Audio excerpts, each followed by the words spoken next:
Proud हर एक situation में लगता है, because my children are very wise. Acting तो इंसान कर लेता है in the sense if you are born in it and you understand it. पर मुझे जो प्राउड फील होता है वो बेसिकली इस चीज़ से होता है कि they are nice human beings. And जो भी काम करने जाते हैं, जहाँ भी करते हैं, लोग उनके बारे में अच्छी बातें करते हैं. सुंदर बच्चा है वो, कि हमें कभी ऐसा लगा ही नहीं कि she is walked in to our house. I think she was part of our house, ऐसा ही लगा मुझे. तो कभी कभी मैं मीरा से हंसती भी हूँ कि तू कहीं खोई हुई बच्ची थी हमारी, आ गई वापस. ऐसा वाला ही महसूस होता है मुझे. मैं और रत्ना के बीच में है ना एक टाइम था जब हमारी रिलेशनशिप काफ़ी दूर थे हम एक दूसरे से. हमारी कोई ऐसी ग्रेट रिलेशनशिप नहीं थी. खिचड़ी ने एक्चुअली मुझे बहुत टॉर्चर किया है सच में. उसके डायलॉग्स ने मुझे बचपन में काफ़ी टॉर्चर किया है. तो मेरी स्कूल में एक्चुअली मेरे फ्रेंड्स मेरे लिए बैड फील करते थे कि तुम्हारी माँ तो हंसा है, वो कुछ खाना नहीं बनाती, कुछ नहीं करती. मैं तो थक गई भाई साहब. मैं हर चीज़ में आजकल ये कह सकती हूँ, मैं तो थक गई. वुमेन इन लव की डेफिनेशन काफ़ी डिफरेंट हो गई है. अब जेनजी में तो बहुत ही ज़्यादा डिफरेंट हो गई है, बिकॉज अब बहुत सारे टर्म्स आ गए. मैं भी होके मुझे भी याद है तो टर्म शेयर भी क्या है? सिचुएशनशिप. अच्छा. हम दोनों अपनी मर्जी से साथ में हैं, बट हम उसे रिलेशनशिप नहीं कहेंगे. थैंक गॉड मैं बड़ी हो गई. मैं अभी बहुत, ये तो मैं पागल हो जाऊँ. मॉम और मासी एक्चुअली कभी कभी एक दूसरे को सिर्फ इसीलिए कॉल करते हैं क्योंकि उनको गुजराती में किसी से बात हिंदी स्पीकिंग लोगों से भरी पड़ी हूँ तो मैं फ़ोन करती हूँ, हेलो दीदी गुजराती में बोलने.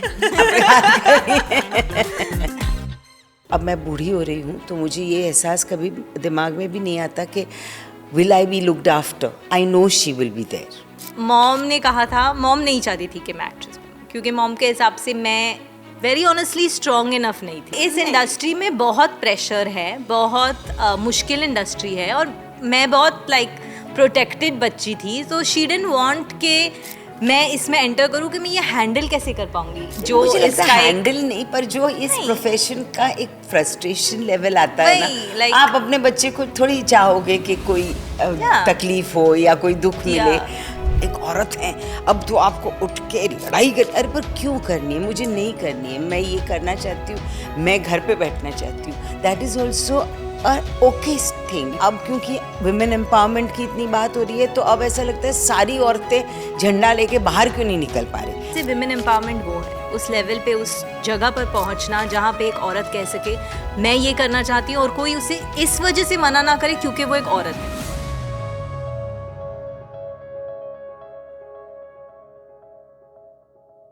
ये दौर बदल रहा है. महिलाएं अब इतिहास नहीं बल्कि भविष्य भी लिख रही हैं.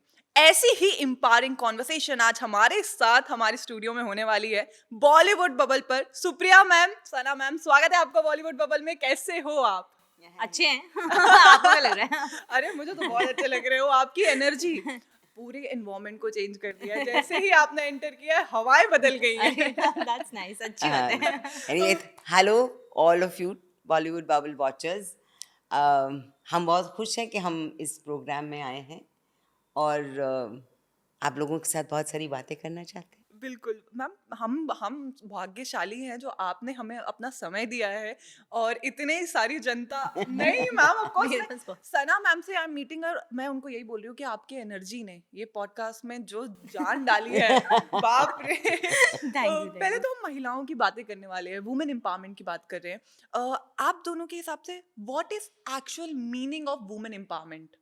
मेरे हिसाब से women empowerment, the meaning of it is basically कि आप एक औरत होने के नाते वैसे ही बहुत पावरफुल है. मेरे हिसाब, मेरे अंदर से as a woman you are a very, you are a powerhouse. Because आप जितना सह सकते हो, आप जितना बर्दाश्त कर सकते हो, आप जितने डिफरेंट रोल्स एक साथ प्ले कर सकते हो, वो शायद ही कोई स्पीशीज़ कर सकता है. मेरे हिसाब, मैं तो पूरे स्पीशीज़ को मानती हूँ कि बहुत मुश्किल है. और हम लोग बेसिकली एज विमेन हमने इतनी सारी चीज़ें की है, अचीव की है जो अनसंग है, जो जिसके इतना प्लेटफॉर्म ही नहीं मिला, अब मिलने लगा है, पर पहले तो ऐसा नहीं है कि विमेन एम्पावरमेंट अभी हमें ज़रूरत है इसकी, पहले से ही चल रही है। We are being empower. जैसे मुझे ऐसा लगता है छोटी छोटी चीज़ों में women have made a mark, और धीरे धीरे धीरे धीरे बढ़ के वो आज एक ऐसी सिचुएशन में पहुंची है जहां वो लोगों को एम्पावर कर सकती है। बिल्कुल, that's the position we have reached today. पर ये पूरा दौर जो है वो धीरे धीरे धीरे चला है, मुझे ये महसूस होता है। आई थिंक मेरे हिसाब से विमेन एम्पावरमेंट ये है कि हम इक्वल हैं, कोई फ़र्क नहीं है एक आदमी और औरत में। I mean of course gender में फ़र्क है, वो अलग चीज़ है, बट इक्वालिटी में, एक हैसियत में कोई फ़र्क नहीं है। और एबिलिटी टू डू जो भी हम करना चाहें, कि हमारा भी उतना ही हक है कहने का कि हम ये करना चाहते हैं या हम वो करना चाहते हैं, जितना ऑपोजिट जेंडर का है। कि तो मेरे हिसाब से विमेन एम्पावरमेंट वो है, उस लेवल पे, उस जगह पर पहुंचना जहाँ पे एक औरत कह सके मैं ये करना चाहती हूँ, और कोई उसे इस वजह से मना ना करे क्योंकि वो एक औरत है। बिल्कुल। अलग वजहें होती हैं, बट इस वजह से क्योंकि उसका जेंडर अलग है, ये मेरे हिसाब से गलत है। सो आई थिंक मेरे लिए वो है। जी, और बदलाव की श्रेणी की शुरुआत मैं कहूँ तो बहुत ज़्यादा पिछड़े लोगों ने करी है। जैसे कि हम कह सकते हैं कि अभी भी औरतों को फाइट करना पड़ता है, बिकॉज़ हम एक प्लेटफ़ॉर्म पे हैं जहाँ हम बात कर रहे हैं। यहाँ ये पॉडकास्ट शायद वहाँ के लोगों तक पहुँचेगी, गाँव में जहाँ एक लड़की अभी भी फँसी हुई है। I hope so. What's that mindset जो आपको लगता है जो अभी भी लोगों को बदलने की ज़रूरत है, जो औरतों के प्रति बदल नहीं पा रही है? मुझे लगता है कि वही है कि हम जेंडर को बहुत अलग तरीक़ों से देख रहे हैं। हम इंसान को इंसान की तरीके से नहीं देखते हैं, इस तरीके से देखते हैं कि क्या वो एक औरत है, क्या वो एक मर्द है। तो उस वजह से कुछ सिस्टम ने कुछ जो टिपिकल चीज़ें बनाई होती हैं, वो हर एक औरत पर धाप या थोप दी जाती है एक तरीके से। जो मुझे लगता है गलत है, क्योंकि एक्चुअली में तो हम हर एक इंसान अलग है, हर एक इंसान अपने तरीके से यूनिक है। तो उन्हें एक सिमिलर तरीके से क्यों देखा जाए? अगर वो गांव में बैठी हुई औरत है या शहर की मॉडर्न औरत है, वो अलग अलग इंसान है। तो अगर एक गांव की औरत वही कर सकती है जो शहर की कर सकती है, शहर की वही कर, अगर उसने ठानी हो तो, इसीलिए नहीं क्योंकि वो एक औरत है, पर क्योंकि उसने ठाना है कि वो ये करना चाहती है।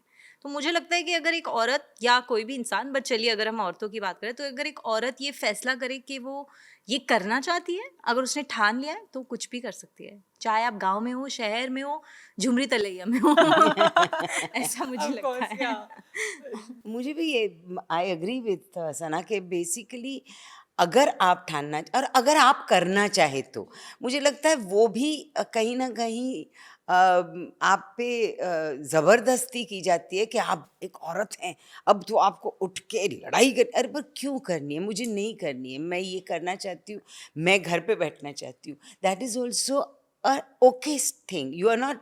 मुझे ऐसा लगता है हम लोग हैं ना, अब क्योंकि विमेन एम्पावरमेंट की इतनी बात हो रही है, तो अब ऐसा लगता है सारी औरतें झंडा लेके बाहर क्यों नहीं निकल पा रही। ये ज़रूरी नहीं है, डिपेंड्स अपॉन अ पर्सन, वो करना चाहती है, नहीं करना चाहती है। और मेरे हिसाब से अगर करना चाहती है तो उसमें कोई भी कमी कहीं भी नहीं है। बिल्कुल। ओनली क्या होता है, जैसे हम लोग कह रहे थे, आप कह रहे थे गांव में बैठी हुई, उसको शायद उतना एक्सपोजर अभी तक नहीं मिला। उसका एक लिमिटेड एरिया है जिसमें वो शायद सोचती है। अगर वो उस लिमिटेशन से बाहर निकले, जैसे इसीलिए मुझे कहीं ना कहीं एंटरटेनमेंट या हम जो कर रहे हैं या न्यूज़, ये एक बहुत अच्छा मीडियम लगता है फॉर पीपल टू अंडरस्टैंड कि दुनिया में हर जगह पे कहाँ क्या हो रहा है। आज हम लोग एक ग्लोबलाइजेशन की तरफ चल रहे हैं, तो ये एक अच्छा, तो इसमें अगर हम एज रिस्पॉन्सिबल सिटीजन्स, हम अगर अच्छी अच्छी बातें लोगों तक पहुंचाए बिल्कुल। और करेक्ट चीज़ें, मैं ये नहीं कह रही कि सब कुछ सुंदर है, सब कुछ ये कहने की ज़रूरत है, बहुत मुश्किलें हैं, बहुत प्रॉब्लम्स हैं, लेकिन उसको होप के बगैर ले जाना अच्छा नहीं है। और हम सिर्फ सनसनीखेज चीज़ों को ना देख के अगर हम एक्चुअली जेन्युइनली लोगों तक कहानियाँ, लोगों तक ऐसी चीज़ें पहुँचाए, तो कहीं भी रहते हुए उन पे एक इंस्पिरेशन का असर होता है। बिल्कुल। तो वो उनका दायरा बड़ा होता रहता है, वो ज़्यादा सोचने लगती है। ऐसे ही आई थिंक आज तक जो ये जो हम कह रहे हैं कि ये प्रोसेस है वो ऐसे ही शुरू हुआ होगा और ऐसे ही चला होगा मेरे हिसाब से, कि छोटी छोटी चीज़ों में अभी जैसे कहाँ कहाँ क्या क्या लोग काम करते हैं, आप अगर देखो तो आई मीन यू अमेज हो जाते हो। हम शहरों में रहते हैं, हमें शायद इतना पता नहीं रहता, लेकिन बहुत अलग अलग एरियाज में लोग काम करते हैं बिल्कुल और बहुत अच्छा काम करते हैं, which is very good. Ma'am ये सारी बातचीत से मैं आपके लिए एक लाइन कहना चाहूंगी, जैसे कि आपने कहा उसको सम अप करने, नारी अगर शंका त्याग दे तो शंकर बन जाती है। ये हाँ। एक वैसे ही जब आपने शुरुआत करी होगी इंडस्ट्री में, if I am not wrong, ma'am भी आपकी माता जी भी थिएटर करती थी, उनका भी बहुत स्ट्रॉन्ग थिएटर बैकग्राउंड था। कैसे स्टार्ट हुआ, कैसे आपने अपना करियर ग्रो किया?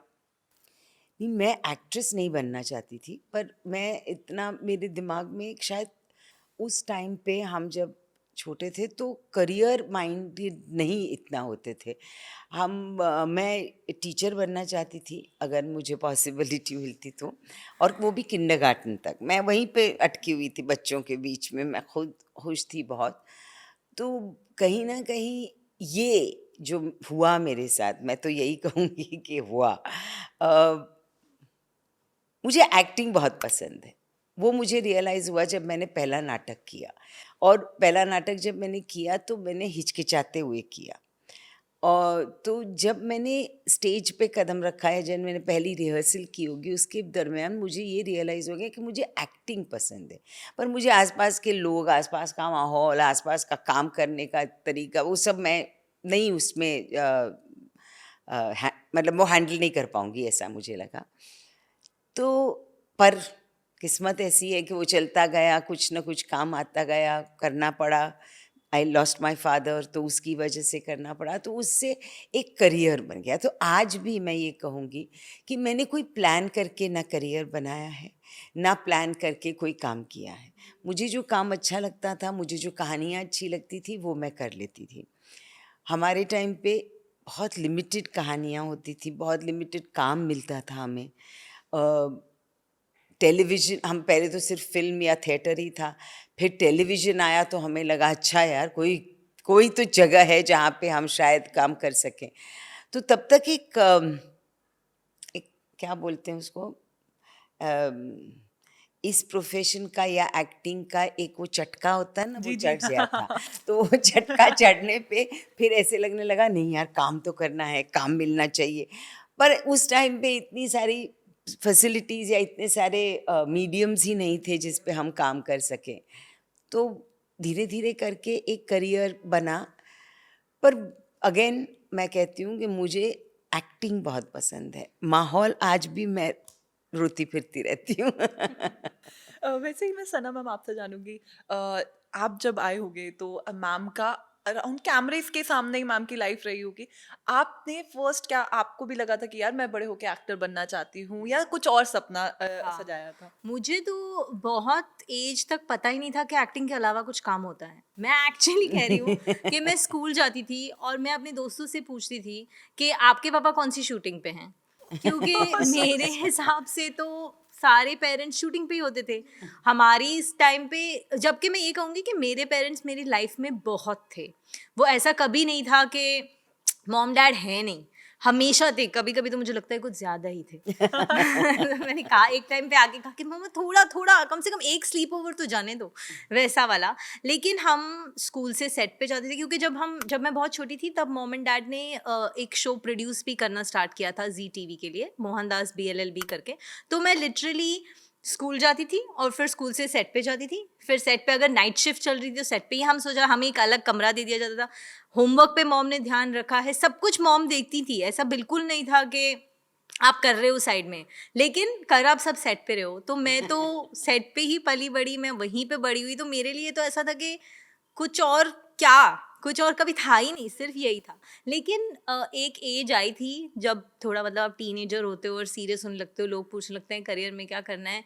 तो उस टाइम पे मैं तो कह रही थी कि मैं एक्ट्रेस बनूंगी, लेकिन मॉम ने कहा था, मॉम नहीं चाहती थी कि मैं एक्ट्रेस बनूं, क्योंकि मॉम के हिसाब से मैं वेरी ऑनेस्टली स्ट्रॉन्ग इनफ नहीं थी। नहीं ऐसे Don't नहीं, lie, बिल्कुल come no on. No no, I don't think I that's feel it. Like उनके I लिए था thought कि we- इस नहीं। इंडस्ट्री में बहुत प्रेशर है, बहुत मुश्किल इंडस्ट्री है, और मैं बहुत लाइक प्रोटेक्टेड बच्ची थी, तो शी डिडंट वांट के मैं इसमें एंटर करूँ कि मैं ये हैंडल कैसे कर पाऊंगी जो मुझे इस लगता है टाइप हैंडल नहीं, पर जो इस नहीं। प्रोफेशन का एक फ्रस्ट्रेशन लेवल आता है ना, वही, like- आप अपने बच्चे को थोड़ी चाहोगे कि कोई Yeah. तकलीफ हो या कोई दुख मिले, Yeah. तो इस पॉइंट ऑफ तो व्यू उस से तरह से तो वो नहीं चाहती थी मैं इसमें आऊँ, तो उन्होंने बहुत कोशिश की कि कुछ और करो, कुछ और ट्राई करो, ये करो वो करो। मैंने एक्चुअली इसको बताया कि देखो बेटा, ये टीचर है, ये टीचिंग करती है, ये भी एक काम है। नहीं इस इसको टाइम कोई इस टाइम तक मैं उतनी बड़ी हो गई थी कि मुझे हाँ, ये सब नहीं, पता तब था। तक नहीं। पर नहीं, आई थिंक क्योंकि यही मैं कहती हूँ कि ये मेरा ट्रू लव है, तो मैं उसको छोड़ तो सकती नहीं। आई एम सॉरी, जो भी है, जैसे भी है, जितना भी और है, मुश्किल है, मैं आप समझती हूँ कि वो क्या कह रही थी जी। लेकिन फिर भी आई एम वेरी हैप्पी, क्योंकि मुझे लगता है अगर आप इस इंडस्ट्री में सिर्फ तभी हो जब आप इसके लिए सुपर सुपर सुपर पैशनेट हो, क्योंकि ये इंडस्ट्री आपको तोड़ने वाली है। बिल्कुल। तो आपको रियली आप इसी में तभी चलते रह सकते हो जब आपको पता है कि आपको सिर्फ और सिर्फ यही करना है। मतलब या तो आप ये करोगे या आप मर जाओगे, वैसा वाला। मतलब आई नो ये बहुत ड्रामेटिक है, लेकिन but still, मतलब इस जी हाँ। सेंस में मैं जी, कहने जी, की जी, कोशिश जी, कर रही हूँ जी। कि इतना आपको लव होना चाहिए एटलीस्ट प्रोफेशन से। ग्लैमर वैमर अलग चीज़ है, बट इस एक्टिंग नाम की चीज़ से अगर आपको उतना प्यार नहीं है तो आई डोंट नो अगर आप कंटिन्यू कर हाँ, सकते हो। नहीं कर सकते। पर वो पागल हो जाओगे आप। हाँ, समटाइम्स आई actually। फील कि अगर हमारे में वो पागलपन ना हो तो पागल हो जाओगे। वो पागलपन पहले से ही था, तो अब कहाँ, इससे आगे कहाँ पागल होंगे, ऑप्शन ही नहीं था, ऐसे वाला पहले से ही था। पागल थे। हाँ, इवन मैं बहुत सारे आर्टिस्ट से बात करती हूँ, they are like Rajendra sir के साथ मेरा भी पॉडकास्ट हुआ था, मैंने उनसे उस समय की सिनेरियो पूछे। अब तो खैर वैनिटी वैन्स हैं, लग्जरी है, बट जब शुरुआत हुई थी तो उन्होंने कहा तब तो शायद चेंजिंग रूम्स भी नहीं हुआ करते थे। जी। लोग साड़ी लगा के औरतें हाँ, महिलाएं हाँ, चेंज हाँ। करती थी। मैम उस समय का ऐसा क्या वो था जिससे आप लोग उभर के अब बहुत सारे चेंजेस आए हैं? उस समय ऐसा चीज क्या थी? मुझे ऐसा लगता है कि बेसिकली हम लोग जो काम, अगर अगेन वही पैशन की बात आ जाती है, जो पैशन था हमारे अंदर, वो एक्टिंग करने का या जो भी करने का, कैरेक्टर्स बनाने का, वो जो पैशन था, उसकी वजह से ये सारी दूसरी चीज़ें अनइम्पॉर्टेंट लगती थी। पर धीरे धीरे रियलाइज़ हुआ कि नहीं, ये भी इम्पॉर्टेंट है। आपको कोई एक बैठने की जगह चाहिए, आपको एज विमेन स्पेशली आपको एक बाथरूम की एक फैसिलिटी होनी चाहिए। मतलब आप, मैं आज भी कहती हूँ कि कितनी जगहों पे हम शूट करने जाते हैं जहाँ बाथरूम भी नहीं प्रोवाइड किया जाता या होता नहीं है। तो दैट दोज थिंग्स रियलाइज होने लगा कि ये सारी नेसेसिटीज़ है, ये कोई क्या बोलते हैं, Demand नहीं है, लग्जरी necessity। के पॉइंट ऑफ व्यू से नहीं बोल रहे हैं, हम नेसेसिटी के पॉइंट ऑफ व्यू से बोल रहे हैं। तो उस तरह से थोड़ा थोड़ा आई थिंक सबने जब पुट डाउन फुट किया तो चेंजेस आने लगे। प्रोड्यूसर्स को भी रियलाइज़ होने लगा कि हाँ यार, ये सारी चीज़ें तो होनी चाहिए एक एक एक्टर है उसके लिए। जैसे हमारे वहाँ पे स्पॉट बॉयज़ होते थे, वो चाय लाना, अब सर्दियों में शूट कर रहे हो, कहीं भी शूट कर रहे हो, आपको बेसिक फैसिलिटीज़ तो चाहिए ना, खाना पानी चाय, वो एक चीज़ें चाहिए। फिर आई थिंक धीरे धीरे ये सारे चेंजेस हमारी इंडस्ट्री में आने लगी और आज बहुत ही कंफर्टेबल है शूटिंग करना।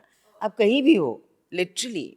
पुराने उस एरिया उस टाइम पे तो हम कहीं, एक्चुअली सही है, हम कहीं भी कुछ भी बैठे रहते थे। मैंने एक फिल्म की थी मिर्च मसाला करके, जिसमें हम सारी औरतें थी, केतन मेहता जी ने डायरेक्ट की थी। हम सारी औरतें थी, अबाउट 10 एक औरतें थी, और एक मिर्ची के फैक्ट्री में हम शूट कर रहे थे।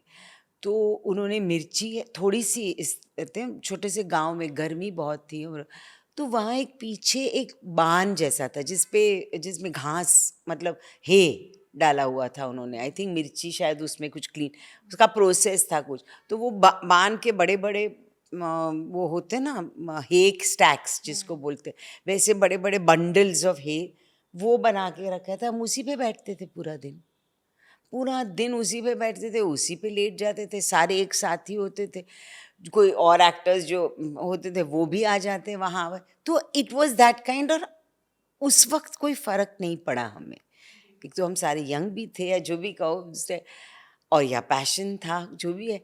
पर आज मुझे लगता है वो ज़रूरी नहीं है। उस तरह से रखना। आज इट इज़ इम्पॉर्टेंट कि एक टेंट हो सकता है, क्योंकि मिलते हैं, उस टाइम पे मिलते नहीं थी ये चीज़ें। आजकल कितनी फैसिलिटीज़ मिलने लगी है, वही देख के अजीब लगता है, you know. To the point Sana, मैं आपसे जानूंगी कि क्या लगता है जब मैम के समय था तब शायद टैलेंट को ज़्यादा अप्रिशिएट किया जाता था, बट अब ब्यूटी स्टैंडर्ड्स ज़्यादा बढ़ गए हैं। हीरोइन बिल्कुल परफेक्ट चाहिए है, ब्यूटीफुल चाहिए है तो ही काम मिल सकता है, नहीं तो बहुत सिनेरियो चेंज हो गए। इस पे आपका क्या कहना है? मुझे लगता है कि एक्चुअली तो ये काफ़ी सैड है, क्योंकि जैसे हम वो जो एक नॉर्मल नेचुरलनेस है वो खो गई है, जो क्योंकि हर इंसान तो परफेक्ट नहीं होता है। तो अब हम अगर एक्टिंग कर रहे हैं और अगर हम उसमें किरदार प्ले कर रहे हैं तो वो किरदार अलग अलग होने चाहिए। अगर सब एक जैसे ही दिखते हैं, सबका एक ही वाइब है, तो फिर हम अलग अलग इंसान नहीं प्ले कर रहे हैं। जो मुझे लगता है एक्टिंग का एक बहुत, अगर आप एक्टिंग को पैशनेट हो तो आप, मेरे लिए एटलीस्ट ये है कि मैं पैशनेट हूँ कि मैं अलग अलग इंसान प्ले कर सकती हूँ, खुद के अलावा दूसरे लोगों की स्किन के अंदर घुस के उनको समझने की कोशिश कर सकती हूँ, इन कैरेक्टर्स को। और जब आप एक स्टीरियोटाइप या आप एक ढांचा बना देते हैं और सबको बोलते हैं कि अब सारे लोगों को इस ढांचे जैसा दिखना है, तो एक तरीके से जो ओरिजिनलिटी है, जो रियलनेस है, जो ऑथेंटिसिटी है, वो खो तो जाती है। बट क्या करें, टाइम होता है, आपको टाइम के साथ एडजस्ट करना पड़ता है। मैम आपको क्या लगता है ये जो बदलाव आया है कि अब हीरोइंस को काम मिलने के लिए पर मुझे लगता है सना, जब मैं ऐसे आप लोगों से पूछ, कहीं ये बदलाव फिर से चेंज नहीं हो रहा है? मैंने जो अभी देखा है रिसेंटली, थोड़ा बहुत जो OTT प्लेटफॉर्म्स पे या specially abroad, I think unimportant रह गया है अभी कि आप कितने परफेक्ट दिखते हो, you know, with every character लोग चेंज करते हैं। और वो कहीं ना कहीं धीरे धीरे हमारे, हाँ, हमारे कमर्शियल आउटलुक में अभी भी नहीं है वो। बट आई और एग्री विथ यू कि हल्का बदल तो रहा है, मतलब लाइक यू सेइंग कि जो OTT प्लेटफॉर्म्स है उस पे बदल तो रहा है, कि अलग अलग तरह के लोग दिख रहे हैं, अब सब एक जैसे नहीं दिखते हैं, नहीं एंड दैट्स अ गुड दिखते थिंग। हैं। जो हाँ, बिल्कुल। एक इवन फिल्मों में हो रहा है, कम हो रहा है, स्लोली स्लोली हो रहा है, पर हो रहा है। सो या फिल्मों में अभी भी, हाँ, मुझे डेफिनेटली लगता है कि बहुत कम आजकल, मतलब मुझे ही रिकग्नाइज नहीं हो पाते कि कौन कौन है, बिकॉज सारे एक जैसे दिखती हैं मुझे एज अ हीरोइंस। और हीरोज़ भी आजकल मुझे लगता है ये ट्रेंड शायद सिर्फ लड़कियों तक या औरतों तक ही नहीं सीमित रहा। आई थिंक लड़कों में भी यही है, हीरो है तो फिर वो ऐसा ही परफेक्ट उसका बॉडी होना चाहिए, परफेक्ट उसका फेस होना चाहिए, उधर बियर्ड थोड़ी सी होनी चाहिए, नहीं, मतलब एकदम सिमिलैरिटी का जो पॉइंट ऑफ व्यू है कि कोई किसी को रिकग्नाइज ही ना कर सके। मतलब हम लोग सब सब सेम सेम है दिखे। अब। हाँ, वो होता है ना, जैसे पहले अलग ही थे, माधुरी मैम, श्रीदेवी, कितने सब कितने सबको लोग, अलग ही अलग अपनी अलग beauty- कैरेक्टर्स थे, अलग अलग एक्टर्स थे, अलग अलग कैरेक्टर्स पोर्ट्रे करते पोर्ट्रे थे। करते इवन थे हीरोज में जी। There were so many different kinds of people, you know, और दिखते अलग थे। और भले एक्टिंग उनका जैसा भी, क्योंकि उनकी चार्म पे चलती थी चीज़ें, तो मैं वो अलग चीज़ है, आज उसमें वो नहीं है। पर आज हमारे में ये सिमिलैरिटी का जो सिलसिला है वो एक्टिंग क्वालिटी शायद बेटर हो गई है एक तरीके से देखने जाएं तो। अब हाँ, ऐसा लगता है कि यस यस, एक्टिंग क्वालिटी, जो एक जनरल एक्टिंग क्वालिटी कहेंगे, वो बेटर हो गई है हाँ, टाइम से। डेफिनेटली आज लाइक बेसिकली सब अच्छे होते हैं, फिर कुछ अमेजिंग निकलते हैं कुछ, पर बेसिक्स अच्छे होते हैं। हाँ, बेटर है, बेटर Better है, बेटर है, बेटर क्वालिटी better थोड़ा होता सा है। कुछ सोचते हैं, कुछ सोचते मतलब हैं। हाँ, हाँ, क्योंकि एटलीस्ट काम हो रहा है, हाँ, कैरेक्टर्स पे काम हो रहा है, थोड़ा स्टोरीज पे, बहुत मतलब एटलीस्ट हर एक्टर कोशिश कर रहा है। हाँ, I feel, right. I don't know, but ma'am आपका खिचड़ी की बात करूंगी जो क्या आपको लगता है कि वो प्रोजेक्ट ने आपकी लाइफ एक अलग मोड़ पे बदल दी, या लोगों का प्यार नहीं, सबसे एक्चुअली क्या हुआ था, बड़ा अजीब मेरे साथ हुआ था कि मैंने बहुत काम किया, फिर सना जब आने वाली हुई तो मैंने सोचा I want to take time off. तो मैंने कहा कि मैं काम नहीं करना इट्स चाहती। My fault, no no, it's not. It's my fault. As always, mothers blame daughters for everything, guys. No, I'm not blaming you. You did the right thing. You I came did? into my life, which Oh, is I great. don't know if that's a good thing or bad thing. But No, superb thing. Anyway, तो basically मैंने वो एक time लिया था जब मैं कुछ काम नहीं करना चाहती, तभी हमने मोहनदास बी LLB शुरू किया, हमने एक अपनी कंपनी शुरू की, उसके बाद हमने दृष्टांत करके एक शो किया। तो हम काम तो कर रहे थे, लेकिन अपनी In-house, कंपनी में हाँ, इन हाउस। तो मैंने जब डिसाइड किया कि अच्छा अब मैं सोच सकती हूँ बाहर काम करने की, जब तब मैंने मॉम से मुझे कहा कि कि एक स्लीप ओवर पे तो जाने दो, तब she said, "Oh, मुझे शायद बाहर काम agree. करना I चाहिए। agree. I can okay feel चलो, you. तो खिचड़ी एक्चुअली क्रेडिट मेरा है। तेरा है, कि तेरा मैंने है, बोला बिल्कुल तेरा है। नहीं नहीं not at all, credit full Atish sir और जेडी सर का है और मॉम का है। Oh my God, but anyway sorry नहीं सर। तो बेसिकली वो हुआ तो तब मुझे खिचड़ी ऑफर हुई। तो बहुत टाइम के बाद मैं कहीं बाहर काम करने जा रही तो बहुत सिंसियरली मुझे कुछ अच्छा करना था, और जेडी आतिश को मैं बहुत पहले से जानती थी, बहुत अच्छे भी लगते थे मुझे, यंग बॉयज़ थे वो। तो मैंने उनसे, उन्होंने जब ऑफ़र किया तो मैंने कह दिया, और वो उसी तरह से। बट उस टाइम मुझे इतनी भूख थी कुछ करने की, क्योंकि मैं ऑलरेडी एक टाइम ऑफ नॉट वर्किंग से आ रही थी, तो मुझे लगता है दैट कहीं किक्ड ऑफ इन मी कि खिचड़ी बना, पर मतलब कुछ आपने करते। एक अमेजिंग ब्रिलियंट कैरेक्टर बना दिया। मतलब किसी ऐसी औरत से जो कुछ नहीं करती है, इतना प्यार हम सब ने किया है including me. It's amazing and she was the definition I feel of how a woman should be, कि मुझे नहीं करना है, नहीं मैं करना थक गई, मैं मेरे को तो तैयार थक होना है। गई। मतलब वो भी करना अलाउड होना चाहिए एक औरत को, Of कि course, मुझे नहीं यार, करना है नहीं कुछ भी। करना। यार क्यों, मुझे घर भी चलाना है, ये भी करना है, काम भी करना नहीं, एक ऐसी नहीं भी हो करना सकती है। चाहिए। एंड आई थिंक वो इतनी प्यारी कैरेक्टर बनाया आपने उसको, क्योंकि वो इरिटेटिंग हो सकती थी, बट आई थिंक हंसा इतनी प्यारी है कि हम सबको बस उसको देखना ही पसंद है।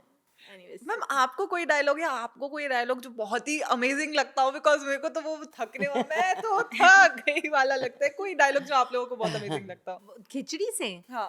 खिचड़ी ने एक्चुअली मुझे बहुत टॉर्चर किया है, सच में। उसके डायलॉग्स ने मुझे बचपन में काफ़ी टॉर्चर किया है, क्योंकि मुझे नहीं पता था। क्योंकि एक्चुअली स्कूल स्कूल में बच्चे बड़े अजीब होते हैं, मुझे जब मैं बोल रही हूँ रियलाइज हो रहा है कि स्कूल में बच्चे बड़े अजीब होते हैं। क्योंकि स्कूल में हम टीवी देखते हैं, आई थिंक हमें समझ तो आता नहीं उस टाइम पे कि ये रियल है नॉट रियल। एटलीस्ट उस टाइम पे हमारी जनरेशन के बच्चों को इतना नहीं समझ आता था। अब शायद सारों बच्चों को सब पता है, पर तो मेरे स्कूल में एक्चुअली मेरे फ्रेंड्स मेरे लिए बैड फील करते थे कि तुम्हारी माँ तो हंसा है, वो कुछ खाना नहीं बनाती, कुछ नहीं करती। और मैं इतना इरिटेट होती थी क्योंकि मेरी मॉम इतनी परफेक्ट है। आई मीन अरे जेन्युइनली यार। My mom is perfect. कभी कभी it's too much pressure also कि इतना परफेक्ट भी नहीं होना चाहिए ना, I have to live up to too much pressure, but she is really perfect because उन्होंने सब किया है। उन्होंने सुबह उठ के मेरा हर डब्बा मॉम ने कुक करके भेजा है मेरे साथ। ऐसा कभी नहीं होता था कि मेरा डब्बा, कभी कभी मैं बोलती थी कि मॉम कैंटीन में खाना, तो नहीं, एवरी डे घर से खाना जाता था। सुबह उठ के वो खाना बनाती थी, फिर शूटिंग करती थी, फिर वापस आके पिकअप करती थी, होमवर्क करवाती थी, प्रोजेक्ट्स करवाती थी। होमवर्क नहीं तो- करवाया मैंने, जैसे ना नो डोंट मम्मा यू बे- डिड, हाँ। जितना भी मैंने किया आपने करवाया। मैं करती नहीं थी, वो अलग प्रॉब्लम है। लेकिन तो इट वाज दैट, तो ऐसे कोई डायलॉग आई थिंक वो जो है हेलो हाँ वार खाना खा के जाना, वो बहुत सारे लोग आके मॉम से यही कहते थे बार बार। तो लेकिन हाँ, मैं कह भी नहीं सकती सही तरीके से, उसमें टू मच हंसा प्रेशर। मैम आपको कोई हंसा का जो आज भी आपको दिल से बहुत प्रिय हो?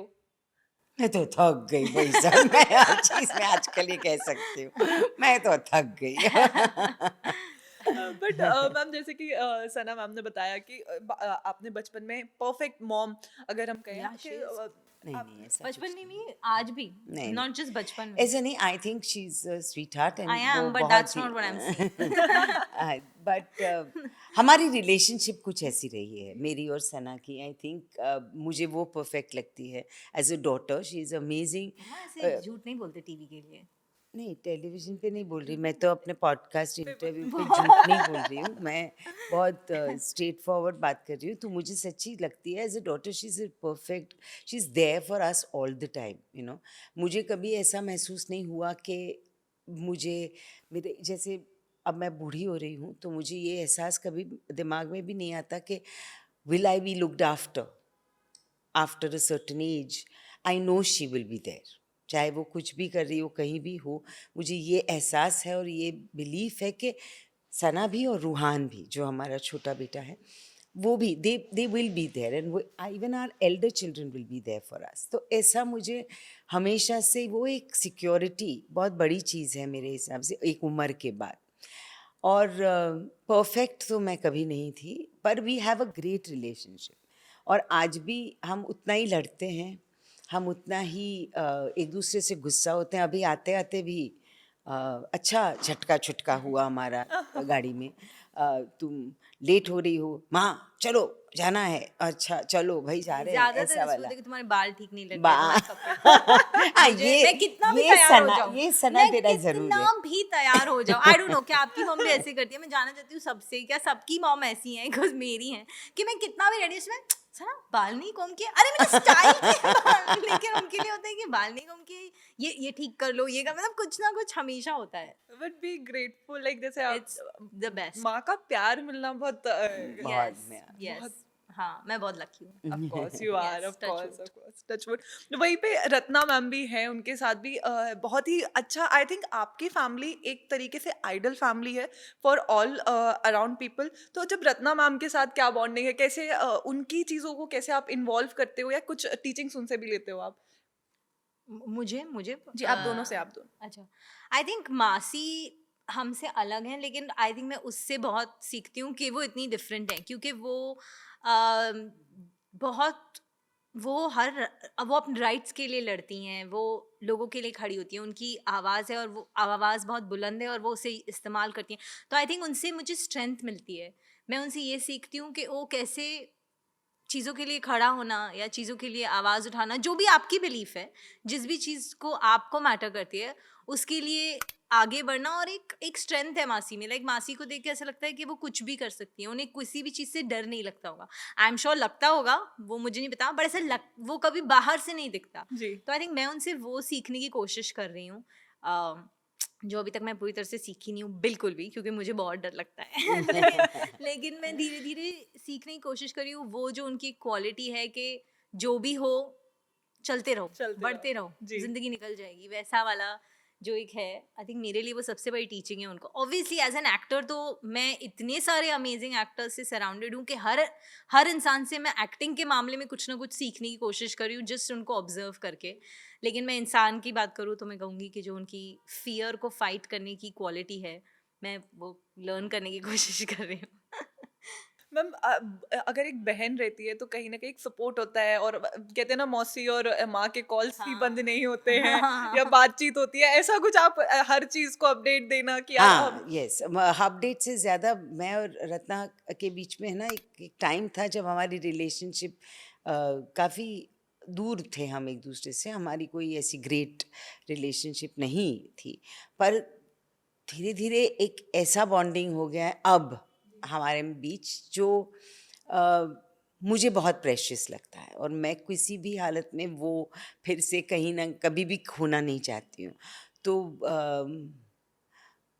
वो निडर है, अभी सना ने कहा, वो सिर्फ डराती हैं तो वो मैं डरती हूँ उनसे, मैं डरती हूँ, मैं वो चाहे निडर हो। तो मेरा प्रॉब्लम ये है कि वो उनको खुश रखने के लिए, या उनसे कोई उनको तक मतलब मैं कुछ गलत ना कर दूँ उस चक्कर के लिए मैं कहीं ना कहीं ज़रूर कॉन्शियस रहती हूँ, और इसी वजह से डरती हूँ कि उसने अगर कहा 11 बजे मिलेंगे तो मैं 11 बजे पहुँच जाऊँगी, और एक ही जगह है जहाँ शायद मैं पहुँच जाऊँगी, उसमें भी 11:10 हो जाएंगे, यू नो, मैं बेसिकली मेरा ये ऐसा है। तो हमारे बीच में अब जो रिलेशनशिप है उसमें बहुत सारी चीज़ें हम एक दूसरे से बात कर सकते हैं, जो शायद एक उम्र तक आप नहीं कर सकते, you know, you are building your own life. तो आप, पर अब इतना ईज़ है हम सबके बीच में, आई थिंक, कि जो इश्यूज़ हैं या मज़े हैं, जो भी अच्छा भी हुआ, जो भी बुरा भी हुआ है, उनसे शेयर करने के लिए मुझे बहुत ख्वाहिश होती है जब भी चांस मिले। मैं आप लोगों को सीक्रेट बताती हूँ, ये सब तो ठीक है, ये सब पूरा लाइक यू नो सीरियस, अब वो सच बता देती लेकिन मॉम और मासी एक्चुअली कभी कभी एक दूसरे को सिर्फ इसीलिए कॉल करते हैं क्योंकि उनको गुजराती में किसी से बात वो एक्चुअली कॉल करेंगे कि मुझे बस गुजराती में बात करना मिस हो रहा है, तो बस एक दूसरे से बात करते हैं। हाँ, that So is true. sweet, अगर हम यार। बहुत टाइम तक मैं हिंदी स्पीकिंग लोगों से भरी पड़ी हूँ तो मैं फ़ोन करती हूँ, हेलो दीदी गुजराती में बोलने अपनी बात करिए। वाह, अमेजिंग। और कॉन्वर्सेशन में आपको एंजॉय होता होगा। और मैं इनके वो अब चल रही है, बस 1 घंटे के लिए गुजराती चल रही है, it's like I am like great, मैं सीख रही हूँ, I am good with it. Of course. Ma'am, जब आपने सिनेमा की तरफ स्टेप इन किया होगा, फिर टीवी से जब आप सिनेमा की तरफ जाते हैं, तो बहुत सारे ऐसे एक्टर्स हैं जिन्होंने मुझे बोला कि थोड़ा सा ट्रीटमेंट अलग देते हैं या कहीं ना कहीं एक स्टैंडर्ड सेट कर देते हैं यार कि आप टीवी आर्टिस्ट हो। तो उस समय क्या आपने कभी फेस किया था जब आप सिनेमा की तरफ गए थे? मैं सिनेमा से टीवी में टीवी, आई, ओके। सो मुझे वो इतना फ़र्क नहीं महसूस हुआ, क्योंकि मैंने साइमल्टेनियसली टेलीविज़न भी किया और साइमल्टेनियसली फ़िल्में भी की। तो कभी भी ऐसे लेबल नहीं लगा कि आप टेलीविज़न से आए हैं, या आप ये एक और है जो थोड़ा-सा ज़्यादा टंग इन चीक रहता है हमारे दूसरे एक्टर्स में, कि आप थिएटर से हैं। ओह! आप तो थिएटर से हैं। मतलब अच्छा है या बुरा है ये आप पता नहीं चलता। ये जब आप सामने वाले को देखते हो कि इनके एक्सप्रेशन से ये नहीं पता चला कि अच्छी बात है कि हम थिएटर से आए हैं या बुरी बात है कि हम थिएटर से आए। पर वो भी एक डिफ़रेंशिएशन था। उसमें भी मुझे थोड़ा फ़ायदा था क्योंकि मैं इतना बहुत थिएटर किया भी नहीं मैंने। तो मैं एक एक्टर की हैसियत से हर जगह पे पहुंची हूँ, और उसमें फिर कोई डिफरेंशिएशंस एज ट्रीटमेंट मुझे नहीं महसूस हुआ। Ma'am, as a woman I want ask कि इस इंडस्ट्री में क्या लड़कियों के पे को अलग तरीके से देखा जाता है? पे डिस्पैरिटी ज़्यादा होती है क्योंकि मेल आर्टिस्ट को ज़्यादा कि उनके पास एक्शन सीन्स हैं तो उनको ज़्यादा पे मिलेगा, और लड़कियों को तो बस एक सॉफ्ट सी वही सेम रोल करने वाली। ये अभी चेंज होता है या अभी आपने भी पर्सनली ये फेस किया है या नहीं? देखिए, मैं दूसरों के पेमेंट्स के बारे में तो जानती नहीं हूँ उतना, लेकिन मैं एक बात ज़रूर मानती हूँ कि ये सिर्फ हमारी इंडस्ट्री में नहीं है, ये वर्ल्ड ओवर प्रॉब्लम है। ये वर्ल्ड ओवर प्रॉब्लम आज भी बहुत औरतें इसके बारे में लड़ रही हैं। पे disparity is a proper conversation जो एक वुमेन एम्पावरमेंट की फाइट में चल रही है। हाँ, और डेफ़िनेटली पूरे वर्ल्ड ओवर में कहीं भी कोई भी प्रोफ़ेशन ले लो, even if you are better at it, because you are a woman there is a pay disparity. तो वो जो आज भी लड़ाई चल रही है उसी चीज़ को लेके, जो सना ने पहले ही कहा कि women empowerment for her is equality, वो आना अभी भी टाइम है थोड़ा। सना, मैं आपसे बात करूंगी, जब आपने सिनेमा की तरफ स्टेप इन किया होगा, वाज देयर एनी प्रेशर कि यार फैमिली ऑलरेडी एक्टिंग बैकग्राउंड इतना स्ट्रांग है, वो प्रेशर आपने कैसे डील किया? और या तो आपने मम्मी पापा इवन शायद सर सब सब रत्ना मैम सब उनसे कुछ टिप्स लिए या कुछ किसी ने कुछ आपको फीडबैक्स दिए? सो बहुत प्रेशर है, अभी भी है। और मेरी आई डोंट नो, मेरी किस्मत ऐसी है कि आई गेस कि अभी तक मैंने जो भी काम किया है उसमें हर काम में मैं किसी ना किसी, एक तो किसी ना किसी फैमिली मेम्बर के साथ या फिर बहुत ही ज़्यादा amazing high level great actors के साथ काम कर रही हूँ, तो हमेशा वो एक प्रेशर रहता है। तो प्रेशर तो है, मैं नहीं कहूँगी कि मैं उससे जानती हूँ कैसे हैंडल करना, मुझे अभी भी प्रेशर फुल ऑन फील होता है। जहाँ तक कि किसी से एडवाइस लेने की बात है, सबने मुझे, हमारी फैमिली में कोई एडवाइस देता नहीं है। I want to say that, क्योंकि मतलब ऐसा है कि नहीं, जो तुम्हारा रास्ता है तुम खुद लिखो, हम तुम्हारे साथ हैं, वो थोड़ा वैसा वाला सीन है। तो ऐसा कुछ नहीं है, तो कोई एडवाइस थी नहीं, ना मॉम ना डैड ना भैया ना मासी ना मासा, किसी ने कोई एडवाइस नहीं दी। सबने बस सपोर्ट दिया है। तो आई थिंक वो सपोर्ट और वो एक कॉन्फिडेंस उससे ही है जो है। डैड ने एक कहा था, जो आई थिंक मॉम ने भी कहा था, कि जो भी करना है पढ़ के करना। ठीक है, एक्टिंग करनी है, इंडस्ट्री में घुसना है, नो प्रॉब्लम, लेकिन सीखो। तो आई थिंक उससे थोड़ा हेल्प हुआ, क्योंकि मैंने फिल्म और थिएटर पढ़ा थोड़ा सा, उसके बाद उसके अंदर लाइक वर्कशॉप्स किए, एक्चुअली जाके डिप्लोमा भी किया। तो उन सब चीज़ों से फिर मुझे आई थिंक एक बेसिक लेवल ऑफ अंडरस्टैंडिंग हो जाती है। उसके आगे तो बस प्रेशर में ही निकला है। हर रोल प्रेशर में किसी तरह से निकल आई गया है। सॉ शानदार मूवी। हाँ जी। मैं अभी भी कह सकती हूँ कि मैं कभी भी मेरा मूड अगर अच्छा नहीं है या कुछ, तो मैं वो मूवी लगा लेती हूँ। Oh wow! और वो मूवी में एक सीख भी है हाँ, और फनी एंगल भी है और बहुत ही प्यारी तरीके से उसे सजाया गया है। राइट, तो that's true. You are amazing. मैं आपका भी like I loved it, I really adore that film. But आपने जब शूट किया, शाहिद सर थे, इवन पापा भी थे, तो हाउ वाज योर एक्सपीरियंस? क्या how you have taken it like? I think for me, like I was very nervous through the experience, but like I said कि दोनों डैड और भैया बहुत सपोर्टिव थे. तो हाँ, जैसे कोई सीन था, या और एक तरफ आलिया भी थी, हाँ, who of I course, believe Alia. is a fantastic actress. Even back then I believe she's a fantastic actress. और उसके बाद भी आज भी obviously हम सभी जानते हैं how. So इन सबके साथ काम करना was very, and then there was Vikas sir जिन्होंने अभी क्वीन की थी, तो मैं तो इतना awe में ही थी सारे लोगों के on the set. लेकिन आई थिंक सब ने मुझे बहुत सपोर्ट दिया, और उस सपोर्ट से हेल्प, और आई गेस एक तरीके से जब अब मैं ट्राई करती हूँ कि अगर मैं कैरेक्टर में घुस रही हूँ तो मैं वो कैरेक्टर बनने की कोशिश करती हूँ, तो अब मैं अपने आप को काइंड ऑफ स्विच ऑफ करने की कोशिश करती हूँ.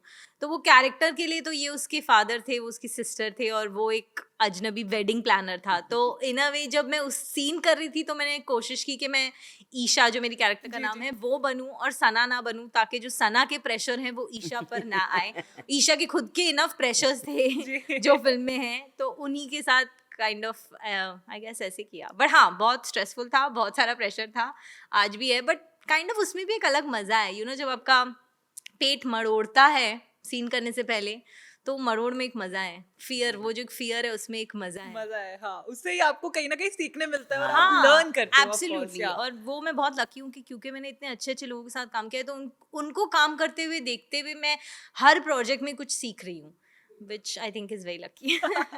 एंड मैम, जब सब पूरा परिवार एक प्रोजेक्ट में, जैसे मैंने कहा Shahid sir and she is also there, how do you feel? वो प्राउड मोमेंट होता है कि यार मेरी फैमिली का ही एक मूवी जा रही है. हाँ, डेफिनेटली मुझे प्राउड हर एक सिचुएशन में लगता है कि because my children are very wise. और मुझे प्राइड, ये एक्टिंग तो इंसान कर लेता है, in the sense if you are born in it and you understand it, तो आप कैरेक्टर्स बनाते जाओगे, और आपको अगर मज़ा आ रहा है तो नथिंग लाइक इट. पर मुझे जो प्राउड फील होता है, वो बेसिकली इस चीज़ से होता है कि they are nice human beings. And जो भी काम करने जाते हैं, जहाँ भी करते हैं, लोग उनके बारे में अच्छी बातें करते हैं. You know, they say that they are nice people. तो that is a very big thing for me. But when, ऐसे जैसे आप कह रहे हो, पिक्चर देखने जाती हूँ तो मैं, है ना, ऑडियंस बन जाती हूँ. मुझे ना कोई मैं खुद भी अगर हूँ तो मुझे कोई इंटरेस्ट नहीं है अपने आप में. पिक्चर में मैं ऑडियंस हूँ. वो थिएटर में बैठ के जो पॉपकॉर्न और समोसा खाने का मज़ा है, वो अगर नहीं है तो अपनी पिक्चर भी खराब खराब है. है. ऐसा वाला है. तो मेरा ऑडियंस, तो वो एक रिएक्शन, ऑडियंस का जो रिएक्शन होता है ना, वो मेरे जैसा होता है. तो उसमें मैं फिर इंडिविजुअल नहीं देख पाती. तो क्या आप कभी फीडबैक्स देते हो, इवन सर को भी या शाहिद सर को भी, या कभी मूवी देख के एज अ ऑडियंस कभी फीडबैक दिया हाँ है जी, कि हाँ यार? जी. I definitely, I criticise, I talk about whatever I feel. Film कैसी लगी, वो मुझे, I will definitely have an opinion to that. फिर बुरा लगे, अच्छा लगे, नहीं, अच्छा ही लगता है, क्योंकि बुरा तो अभी तक तुम लोगों ने किया नहीं. Just a mother. Just a mother, exactly, just a mother. जैसे वुमेन इन लव की डेफिनेशन काफी डिफरेंट हो गई है अब. जेनजी में तो बहुत ही ज्यादा डिफरेंट हो गई है, बिकॉज अब बहुत सारे टर्म्स आ गए अरे हैं. सिचुएशनशिप, बंचिंग, पता नहीं. हाँ. मैं भी होके मुझे भी याद है तो टर्म. शेयर भी क्या है? Situationship. सिचुएशनशिप. अच्छा. मैम, सो मैं आपको बताती हूँ, सिचुएशनशिप का मीनिंग जेनजी के लिए है कि हम साथ हैं लेकिन हम साथ नहीं हो सकते. हम दोनों अपनी मर्जी से साथ में हैं, बट हम उसे रिलेशनशिप नहीं कहेंगे. हम मतलब कोई test- डेफिनेशन नहीं है इसका, इन द सेंस कि हम गर्लफ्रेंड बॉयफ्रेंड नहीं है, पर हम साथ में हैं, या हम ऐसा ही कुछ है ना. हाँ, ये क्या होता है? सिचुएशनशिप. Thank God. ये तो सबसे समझ इजी वाली है समझने के लिए, दूसरी वाली तो ज्यादा कॉम्प्लिकेटेड हाँ, है ज्यादा complicated समझने के लिए कि अच्छा ये क्या हो रहा है. थैंक गॉड मैं बड़ी हो गई. मैं अभी बहुत, ये तो मैं पागल हो जाऊं इस प्रेशर में. सो मैम, ऑफ कोर्स आपकी ओर से की स्टोरी सबको बहुत ज्यादा आइडल कपल मानते हैं. तो उस समय के लिए प्यार की क्या डेफिनेशन थी, और कैसे आपको लगा कि यार यही मेरे लाइफ पार्टनर बन सकते हैं? प्यार बहुत इम्पोर्टेंट चीज़ हमारे लिए थी, और उस टाइम पे प्यार का मतलब ही, आजकल कोई जानता ही नहीं है प्यार को. क्योंकि लिटरली मैं ये कहूँगी कि love is become an redundant word. क्योंकि किसी को नहीं समझ में आ रहा। जो लव स्टोरी, जो लव का एंगल पिक्चरों में दिखता है उसमें भी नहीं समझ में आ रहा, और कोई ज़िंदगी में तो लोगों में समझ ही नहीं आ रहा मुझे। पर जैसे ही आप लव के डेफिनेशंस ढूंढने लगे ना, तो उसमें एक बहुत बड़ा मीनिंग है जिसको एडजस्टमेंट बोलते हैं, जिसको एक कंपेनियनशिप बोलते हैं। तो वो अभी सिचुएशनशिप से कंपेनियनशिप की बात करनी मुश्किल है, लेकिन कंपेनियनशिप बेसिकली होता है कि you want to be with that person, you want to make a life. अभी कोई कभी भी ज़िंदगी में ऐसा नहीं होता कि आप पूरी ज़िंदगी प्यार ही करते रहोगे, ऐसा कभी नहीं, किसी के साथ भी नहीं। बहुत एडजस्टमेंट चाहिए, बहुत अंडरस्टैंडिंग चाहिए, और बहुत सैक्रिफाइस चाहिए to be able to make a relationship work. जो आई थिंक इससे जो आपने अभी बताया उसके हिसाब से इतनी भर अगर समझ है लोगों को रिलेशनशिप को लेके, तो दुनिया बड़ी ख़राब सिचुएशन में है और कुछ इम्प्रूवमेंट होने का वो नहीं है, क्योंकि प्यार is a very important factor मेरे हिसाब से। ये अगर आप, और ये सिर्फ एक मर्द और औरत के बीच में नहीं होता, एक प्यार एक ऐसी चीज़ है जो बहुत, अब माँ और बच्चे के बीच में भी एक एडजस्टमेंट चाहिए, एक सैक्रिफाइस चाहिए, एक ऐसा थोड़ी है कि मतलब every moment of the day we are not in love with each other, ऐसा ऐसा हो ही नहीं सकता। कितनी सारी चीज़ें मुझे सना के बारे में भी शायद नहीं अच्छी लगती, उसको मेरे बारे में नहीं अच्छी लगती, पर फिर भी हम, बिकॉज हम एक दूसरे को चाहते हैं, एक दूसरे को प्यार करना चाहते हैं, तो हम आगे बढ़ सकते हैं। So I think that is important, नहीं? Yeah, agreed. I also think How do you take it, like love? Love is, it should not be, but it's complicated. I think होना नहीं चाहिए, but है। पर मुझ जैसे इंसान के लिए आई फील लाइक, मैं बिलीव करती हूँ इट्स इसेंशियल कि हर इंसान को लाइफ में आगे बढ़ते रहने के लिए प्यार चाहिए, जिस भी चीज़ से हो, किस एक दूसरे से हो। ऑब्वियसली कंपेनियनशिप इज़ ग्रेट, तो I definitely think companionship is great, but it's complicated. Of course. Ma'am, जब आप एक एक्टिंग में या पब्लिक फिगर होते हैं, तो आपको ट्रोलिंग भी काफ़ी ज़्यादा आती है, हेडलाइंस छपते हैं, उस चीज़ से बतौर एक्टर्स आपको क्या पर्सनली प्रेशर होता है कि यार ये क्या हमारी लाइफ को? मैं ना इंस्टाग्राम पे अभी तक आई नहीं हूँ, और ना फेसबुक पे हूँ, ना ट्विटर पे हूँ, तो मेरी ज़िंदगी में अभी तक ट्रोलिंग का मतलब समझ में नहीं आया मुझे। पर हाँ, ये ज़रूर होता है कि कभी आप एक इंटरव्यू देते हो तो आप जो बोलते हो उसका एक हिस्सा हेडलाइन बन जाता है, और वो हिस्सा शायद वो कॉन्टेक्स्ट में नहीं होने की वजह से आपको बड़ा अजीब लगता है कि भाई ये क्यों हेडलाइन बनाया। तो ये हम पहले से ही एक्सपीरियंस करते आ रहे हैं, और इसको you have to deal with it कि भाई किसी को मैंने कुछ कहा, उसका मतलब उन्होंने कुछ लिया, तो आप थोड़े थोड़े देर के बाद थोड़ा रियलाइज करते हो, फिर कॉशियस हो जाते हो कि ओ इनके सामने इतना नहीं बोलना चाहिए, तो that way. So I, but as a public I have not experienced any of that. Now तो पैप कल्चर भी बढ़ गया है, अब तो क्या आर्टिस्ट है? से Paparazzi. हाँ, यस, पेप। हाँ। तो अब उससे आर्टिस्ट और ज़्यादा क्लोज हो गए हैं, वीडियोस आती हैं। जस्ट इन केस आप तो सोशल मीडिया पे, अगर मैम ने देखा, मैम आपको पैप कल्चर पे क्या कहना है? बिकॉज अभी रिसेंटली जया मैम ने भी बहुत कुछ कहा है कि पैप्स लाइक थोड़ा लिमिटेड रहें तो ज़्यादा अच्छा है, बिकॉज अब हर कोई इन्फ्लुएंसर बन रहा है, अब इन्फ्लुएंसर्स एक्टर्स बन रहे हैं, अब कास्टिंग नंबर्स फॉलोअर्स देख के हो रही है। So what your take on like pap culture पे? I personally feel that it's all momentary. मुझे लगता है ये जो दौर है, अगर आप में अंदर मतलब मादा है, दम है, तो आप लास्ट आउट करोगे, नहीं तो आप सिर्फ चीज़ों को छू छू के निकल जाओगे। ये पहले से हुआ है, ऐसा नहीं है कि कुछ, हाँ ये अभी एग्जोडस है, पर मुझे लगता है हम पहले भी ऐसे होता था कि कोई भी लड़की कोई भी लड़का हीरो बन जाते थे, छोटी छोटी पिक्चरें बनने लगती थी। एक टाइम पे जब टेलीविज़न आया तो हर एक आदमी को लगता था कि मैं एक्टर हूँ। मेरे घर की नेबर थी, वो मतलब वो घर, she was a house wife, पर उनको भी ऐसा लगा कि मैं तो एक्ट्रेस बन सकती हूँ। तो ऐसा एक माहौल तभी भी हुआ था जब टेलीविज़न आया और the necessity of an actor was not there. कोई भी किसी को यार एक रोल है चलिए कर लेना, ऐसा वाला जो एटीट्यूड था वो तभी भी आया था। तो वो उस छोटे लेवल पे था, आज बहुत बड़े लेवल पे है। पर फिर वो कितना लास्ट आउट किया, उन्होंने एक सीन किया, निकल गए, ख़त्म हो गई बात। मे बी 4 सीन और मिले होंगे पर नहीं। तो आई थिंक जो जिसमें दम होता है, जिसमें मादा होता है, वो ही सस्टेन कर पाता है और वही आगे बढ़ेगा, ऐसा मुझे लगता है। ये सब मोमेंटरी चीज़ें हैं, पर हाँ इंटरफियर करती हैं आपके लाइफ के साथ और इसलिए आपको परेशान करती हैं। बिल्कुल ma'am. And what's your take on pap culture? On pap culture, I don't, I think कि हाँ, I mean I'm very young यार, तो I तो love it very honestly. मतलब that pap culture point कि अगर कोई photos है, but I do understand कि privacy नाम की चीज़ होती है और especially जो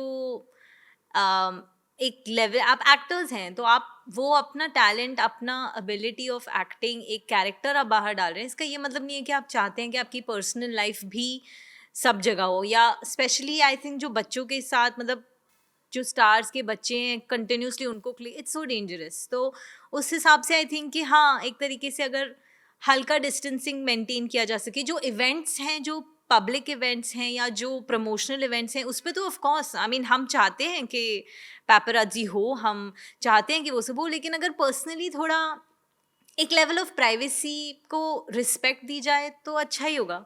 सो मेरे हिसाब से that as far as paparazzi is concern. जहाँ पे इन्फ्लुएंसिंग की बात आती है, आई थिंक कि कुछ इन्फ्लुएंसर्स बहुत टैलेंटेड हैं। कभी कभी मैं भी इंस्टाग्राम देखती हूँ, मैं भी सरप्राइज हो जाती हूँ कि ये कितना, मतलब कुछ रील्स जो कुछ लोग बनाते हैं या जो कुछ लोग मिमिक्री करते हैं, मतलब इतना टैलेंट है। और आई थिंक सोशल मीडिया के थ्रू हमें रियली रियलाइज हो रहा है कि कितना टैलेंट है हमारे पूरे देश में और एक वर्ल्ड लेवल पे भी लोगों में।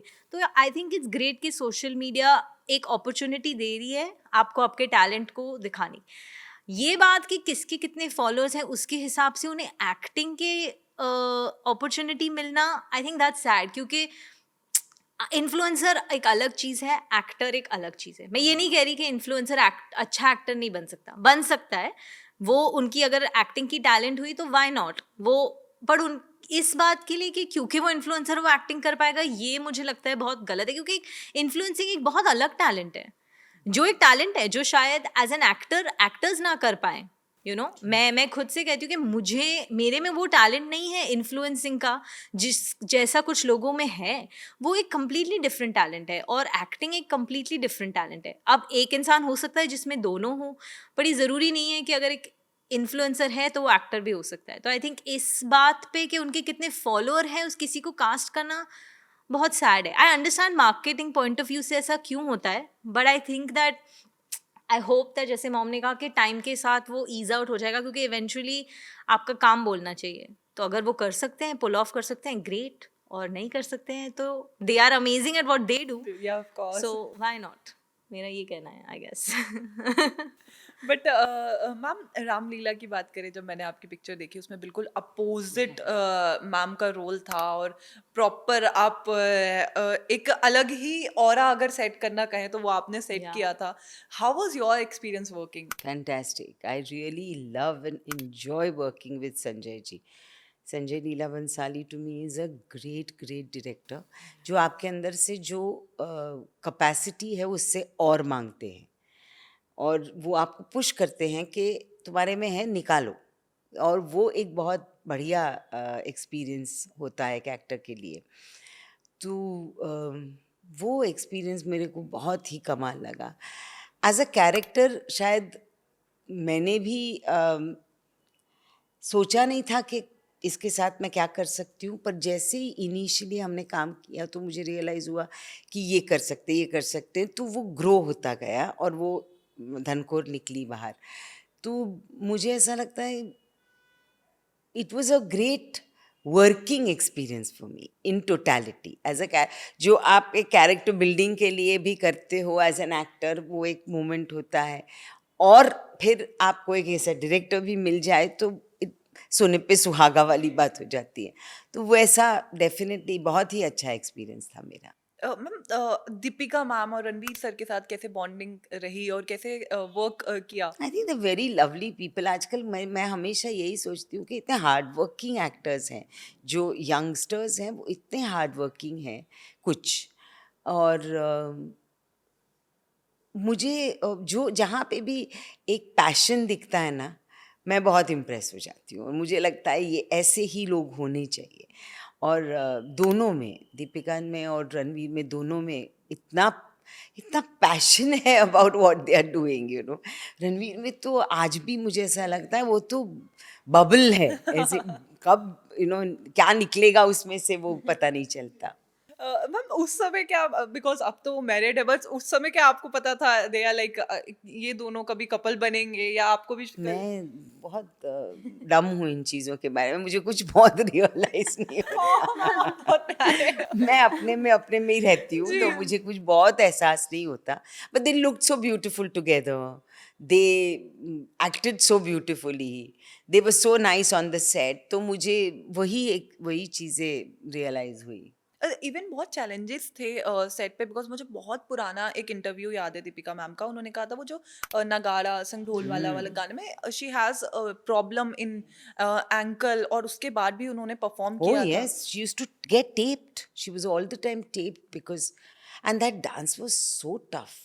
बहुत tough, बहुत So tough dance beautiful, था. but the choreography, the visuals, everything. Sanjay sir is too good. Brilliant, yes. Yeah, brilliant. Wow. And ma'am what about like अभी इंडस्ट्री का जो ग्रोइंग फैक्टर है, आपको क्या लग रहा है कि अब इंडस्ट्री क्या ओटीटी आने के बाद काफी बदलाव आ रहे हैं, अपॉर्चुनिटी मिल रही है एक्टर्स को, या सिनेमा को भी हल्का सा खतरा है या नहीं? सिनेमा को तो कभी खतरा नहीं हो सकता, ये मुझे लगता है। मुझे लगता है सिनेमा एक ऐसा एक्सपीरियंस है कि जब आप जाते हो अंदर इन दैट डार्क स्पेस और पॉपकॉर्न समोसा लेते हो, तो एक अलग ही दुनिया में आप पहुंचते हो। तो वो खतरा तो मुझे कभी, वो एक्सपीरियंस आप कहीं और ले नहीं सकते, तो आपको जाना तो वहीं पड़ेगा। जैसे मुझे हमेशा लगता है अगर आप लाइव परफॉर्मेंस का एंजॉयमेंट करना चाहते हो तो आपको थिएटर में जाना ही पड़ेगा। You will have to see a play, you will have to do that. तो वो एक चीज़ है। घर पे बैठे बैठे आप 10 चीज़ें देख सकते हो। घर पे बैठे बैठे आप सब्जियां भी काट सकते हो, टेलीविज़न देख सकते हो, ओटीटी देख सकते हो। सो इन चीज़ों को ख़तरा ज़्यादा होता है। पर अगर आप किसी और नए एक्सपीरियंस के लिए जाते हो तो आपको बाहर जाना है और वो आपको मिलना ही पड़ेगा। एज़ पर आप जो कह रहे थे कि ओटीटी प्लेटफॉर्म जब आया ना, तो अगेन जैसे टेलीविज़न आया तो हमें लगा था कि क्या फैंटास्टिक मीडियम है, हम कितनी चीज़ें कह पाएंगे इस मीडियम के थ्रू। और हम बहुत एक्साइटेड थे as actors, as producers, directors, बहुत सारे everybody from the industry was very excited कि ये एक माध्यम है जिसमें से हम बहुत चीज़ें निकाल पाएंगे। बिकॉज फिल्म का बजटिंग, फिल्म की वो सारी चीज़ें हमें हमेशा खल रही थी।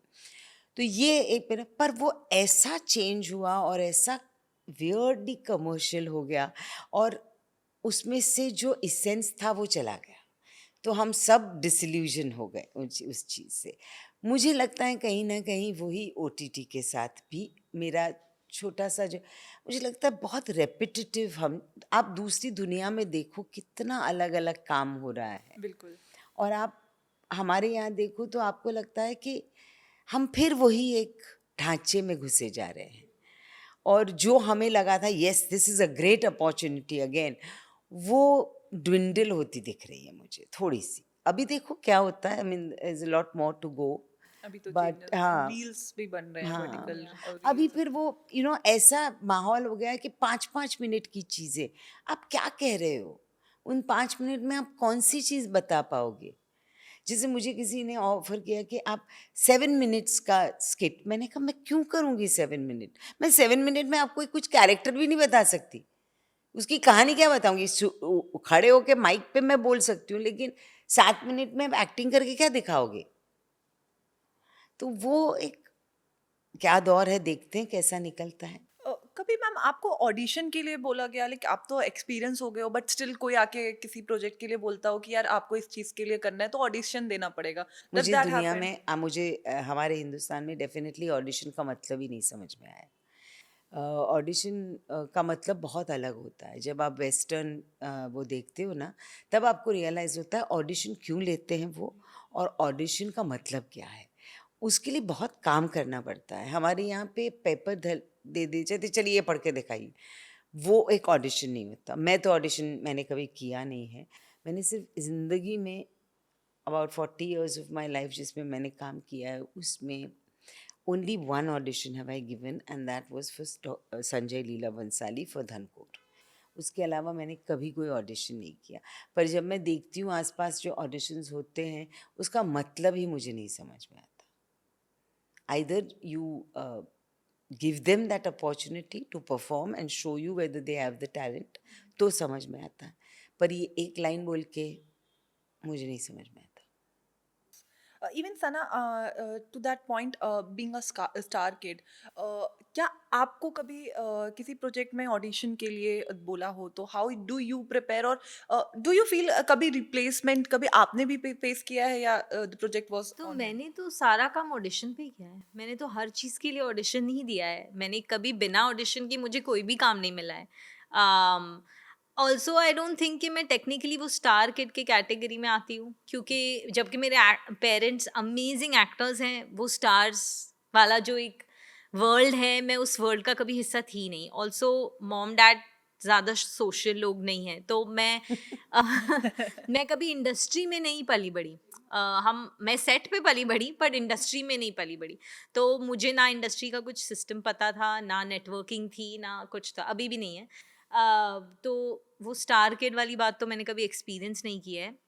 बट तो मैंने तो हर चीज़ के लिए ऑडिशन दिया है, और जो भी काम मिला है वो भी ऑडिशन के through he, I think audition के थ्रू ही मिला है, क्योंकि मैंने हर प्रोजेक्ट के लिए ऑडिशन दिया ही है, तो उसी के थ्रू होगा।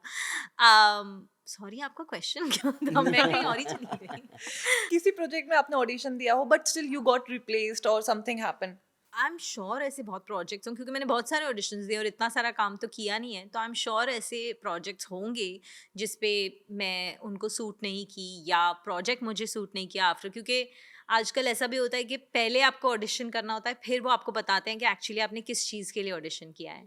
पहले वो सिर्फ आपको एक स्क्रिप्ट दे देते हैं, Brief दे या देते हैं, एक हाँ। 1 सीन देते हैं या 2 सीन्स देते हैं कि आप ये सीन परफॉर्म करके भेज दो, फिर हम आपको कहानी बताएंगे, कैरेक्टर बताएंगे क्या है। फिर तो कभी कभी ये होता है कि आप एक सीन करके भेज देते हो, उन्हें सीन अच्छा लग जाता है, बट जब आप कहानी सुनते हो या आपसे ना, आपको रियलाइज होता है कि नहीं, ये वो नहीं है जो आपको करना है। और कभी कभी ऐसा होता है कि आप कुछ करके देते हो तो उन्हें पसंद नहीं आता, या उनके कैरेक्टर के लिए वर्क नहीं करता। तो मेरे साथ तो ऐसा बहुत हुआ है, तो it's normal. Oh my God! But ma'am, जब बात करेंगे फैमिली सेंट्रिक, अगर हम कहें तो फैमिली को चलाती एक वुमन ही है, और घर को घर बनाने का काम भी एक औरत का ही होता है, बिकॉज फिर तो आप चार दीवारी में बंद ही रहते हैं। वैसे ही जब एक न्यू फैमिली मेंबर, जैसे मैं डॉटर इन लॉ मीरा जब अंदर आई, तो कैसे वो बॉन्ड आपने उनसे शेयर किया? बिकॉज एक डर रहता है जब लड़कियां न्यू घर में जाती है कि how will I make that connection, so how did that happen, like कैसे बनाया? It also depends upon the person जो आता है घर पे। मीरा एक इतनी ब्यूटीफुल और इतनी हार्ट वाइज इतनी सुंदर बच्चा है वो, कि हमें कभी ऐसा लगा ही नहीं कि she is walked in to our house. I think she was part of our house, ऐसा ही लगा मुझे। तो कभी कभी मैं मीरा से हंसती भी हूँ कि तू कहीं खोई हुई बच्ची थी हमारी, आ गई वापस, ऐसा वाला ही महसूस So होता है sweet, मुझे। यार। हाँ, so I am not really at all. मुझे वाकई कभी ये पूछा जाए तो मुझे समझ नहीं आता कि मैंने तो कभी एहसास ही नहीं किया कि ये डॉटर इन लॉ है। मुझे मैं मीरा के बारे में सोच ही नहीं सकती ऐसे। ओह! यार, that is so sweet actually ma'am, मतलब बहुत लड़कियों को ऐसा नहीं, मिलना बहुत नसीब वाली बात होती है, टू बी वेरी ऑनेस्ट। मुझे वाकई, पर मैं मतलब I also had a super mother in law, so I had a, मुझे भी एक्सपीरियंस नहीं रहा कि मदर इन लॉज कैसी होती हैं बेचारी। तो मुझे मेरी मदर इन लॉ हमारे साथ रहती थी, तो she was a lovely lady. कभी उन्होंने इंटरफेयर नहीं किया। थोड़ी बीमार रहती थी वो, पर कभी कभी कुछ कहा हो मुझे या कभी मेरे से कुछ एक्सपेक्टेशंस हैं, never, nothing. She was such a lovely person. तो मुझे लगता है मैं ही बहुत लकी थी कि मुझे ऐसा मिला। Now you're passing it on to your Yeah. other two daughters. Generation to generation it's passing दोनों on. को आप pass on कर दो। मुझे तो आता नहीं है।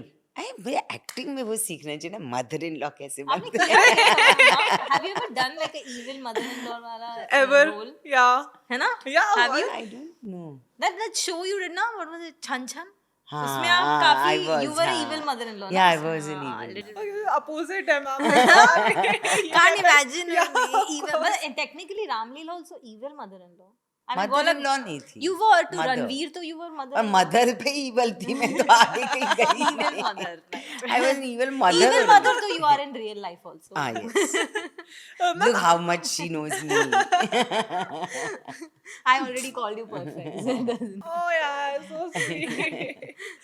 But to a point, ma'am, क्योंकि समय भी अब बहुत कम हाँ, हो रहा है, please, of course. मैं भी यही Just सोच रही last थी के कि two इतना question. जाना। To a point, ma'am, एक ग्रीन फ्लैग अगर हम लड़का कहते हैं तो कहीं ना कहीं उनके पीछे उनकी परवरिश होता है और उनकी मदर होता है। जैसे शाहिद को अगर हम लोग बहुत ग्रीन फ्लैग, एक नाम, मैम को ग्रीन फ्लैग मींस आपको green flag- नहीं उनको नहीं पता नहीं, ग्रीन मुझे फ्लैग नहीं- है।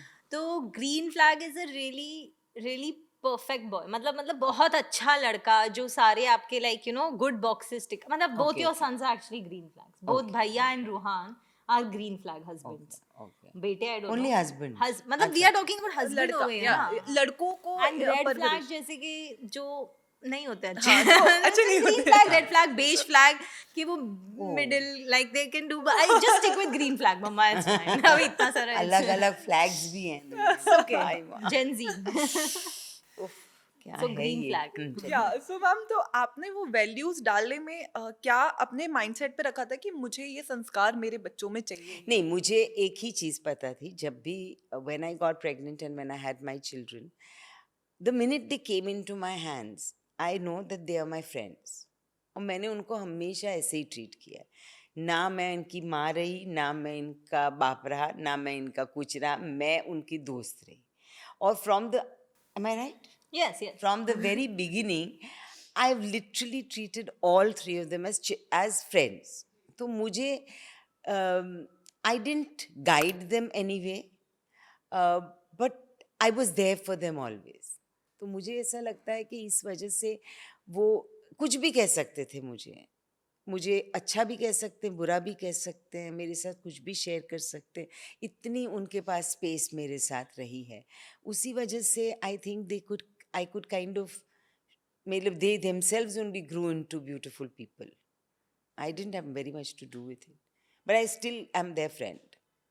And I think that's what a woman does when she enters in anybody's life, like being a mother, sister, आप एक life को जीने का एक तरीके का जरिया समझा देते हैं। I think औरतों में एक और बड़ी अच्छी कैपेसिटी है, एक तो वो पूरे सब चीज़ें हैंडल करते हुए खुद को भूल जाती हैं।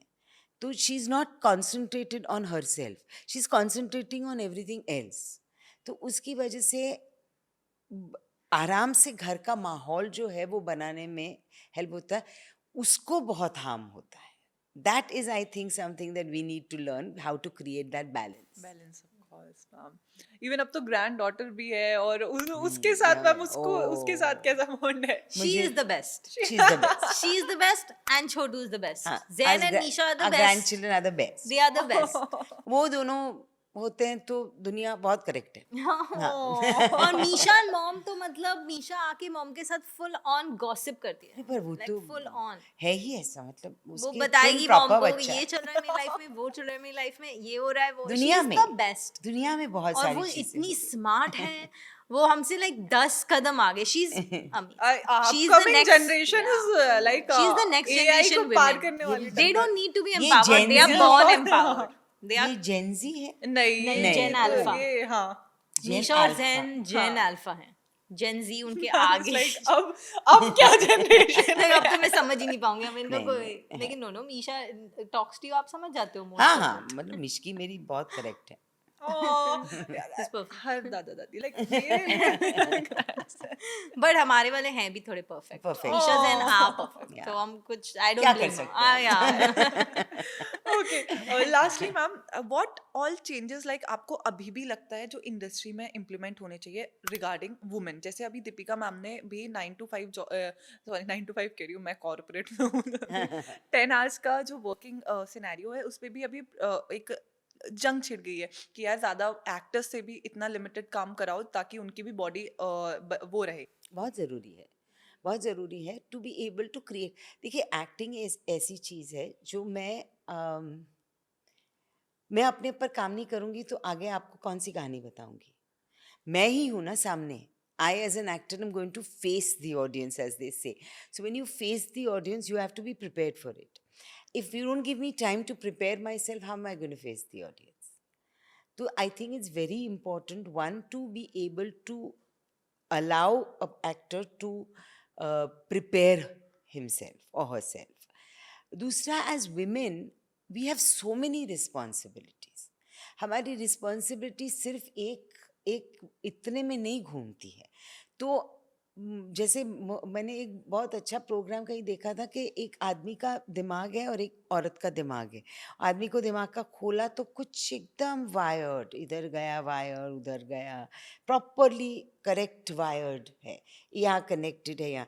औरत का दिमाग खोला तो वायर ही वायर, वायर ही वायर, कुछ समझ में ही नहीं आया कौन सा वायर काटने से कुछ होगा, क्या होगा. So I think that is what our brain is. Our brain is thinking about 20 things at one time. और आदमी का ब्रेन बेचारा एक भी सोच नहीं पाता. तो वो एक प्रॉब्लम है उनको, दो अलग प्रॉब्लम है. पर ये जो है तो उसकी वजह से वी नीड सम बैलेंसिंग, और we can do anything in the world and we do that. तो मैं ये कह रही हूँ कि हमें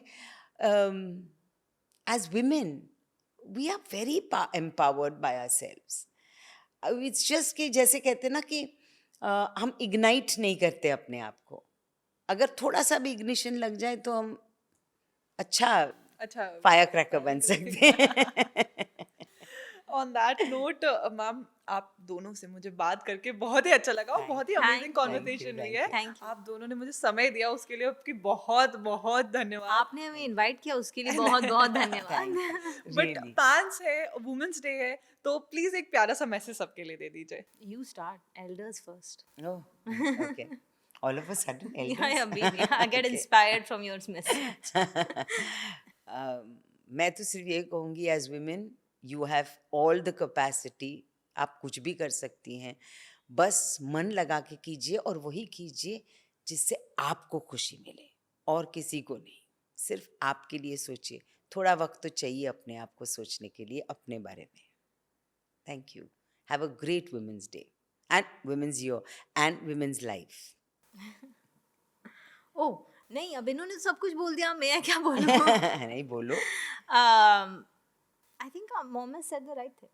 I mean, you are a person, you are unique, and don't forget yourself. Not forgetting yourself is not worth anything in the world. So be whoever you are. Happy Women's Day. It's not just a day, it's every single minute. It's your minute. So not just for a day, but for a whole lifetime. Have a happy lifetime. Wow, thank you so much. Thank you so much. Thank you. Thank Thank you. you. Hi, I'm Supriya Pathak Kapoor. आप देख रहे हो मुझे Bollywood bubble पे. Hi, I'm Sana Kapoor और आप देख रहे हैं मुझे बॉलीवुड बबल पे.